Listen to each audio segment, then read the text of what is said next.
ಇಲ್ಲ ಇಲ್ಲ, ಖಂಡಿತ ಇಲ್ಲ. ನಿಮ್ಮ ತಂದೆಯವರ ಅಭಿಪ್ರಾಯ ಸರಿಯಾಗೇ ಇದೆ.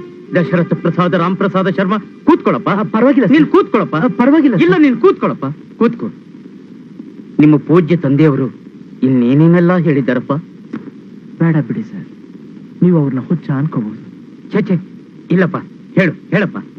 ಅವ್ರು ಹೇಳ್ತಿದ್ರು, ಮನುಷ್ಯನ ಮುಖ್ಯವಾದ್ದು ಮನಸ್ಸಲ್ಲಿ ಒಂದೊಳ್ಳೆ ಆಸೆ, ಮೂಗಿನ ಕೆಳಗೊಂದು ಒಳ್ಳೆ ಮೀಸೆ. Moustache is the mirror of human soul and mind ಅಂತಿದ್ರು.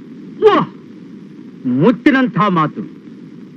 ಯಾವನಿಗೆ ಮೀಸೆ ಇರಲ್ವೋ ಅವನಿಗೆ ಒಳ್ಳೆ ಮನಸ್ಸೇ ಇರಲ್ಲ ಅಂತ ನನ್ನ ಅಭಿಪ್ರಾಯ.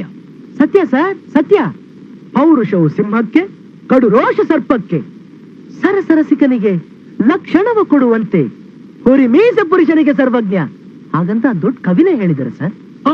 ಅಯ್ಯೋ ಅಯ್ಯೋ ಅಯ್ಯೋ, 16 ಸಲ ಸರ್ವಜ್ಞನ ಗ್ರಂಥಗಳನ್ನ ತಿರುಮುರು ಮಾಡಿ ಓದ್ಬಿಟ್ಟಿದ್ದೀನಿ. ಈ ಪಾಪಿ ಕಣ್ಣುಗಳಿಗೆ ಈ ತ್ರಿಪದಿ ಒಂದು ಸಲನಾದ್ರೂ ಬೀಳೋದು ಬೇಡವೇ? ಯಾವುದಕ್ಕೂ ಕಾಲ ಬರ್ಬೇಕಲ್ಲ ಸರ್.